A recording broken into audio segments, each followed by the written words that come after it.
Well, the US Federal Reserve has come under withering attack from a former insider who says the Fed's quantitative easing program has helped Wall Street rather than Main Street. Andrew Huszar ran the first phase of QE, buying over $1 trillion worth of bonds on behalf of the Fed in 2009 and 10.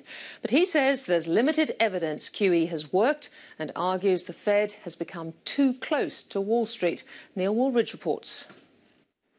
When Lehman Brothers collapsed in September 2008, the US and global financial systems were on the verge of a breakdown.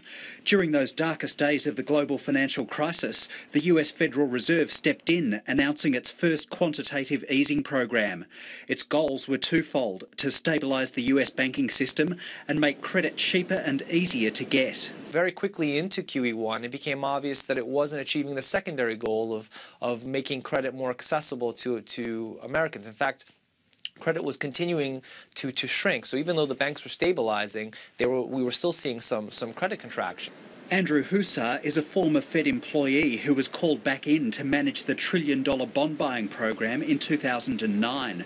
But now, in an opinion piece for the Wall Street Journal, Andrew Huszar apologises to the American people. He argues that rather than helping Main Street, quantitative easing helped Wall Street, where banks and other corporates largely pocketed the benefits of lower borrowing costs. The totality of QE has helped U.S. non-financial companies save almost $700 billion worth of financing costs.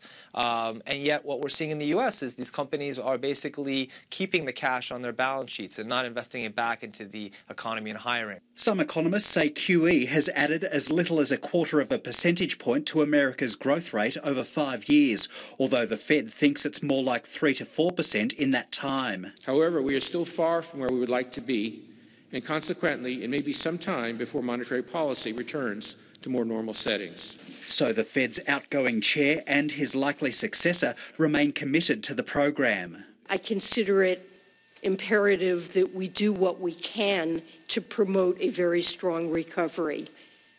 We're doing that by continuing our asset purchase program. I would agree that this program cannot continue forever. We have an economy that's 70% reliant on consumer spending, and yet the average consumer in America remains very tapped out in terms of credit, and the buying power of the average consumer is declining.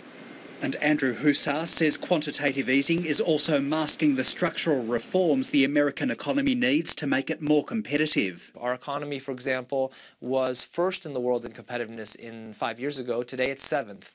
Our infrastructure was 5th in the world 10 years ago. Now it's 25th.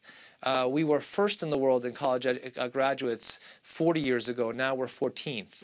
The challenge now for the Fed is to gradually wind back the current program, QE3. In the minutes to its October meeting, the Fed says tapering could start in coming months.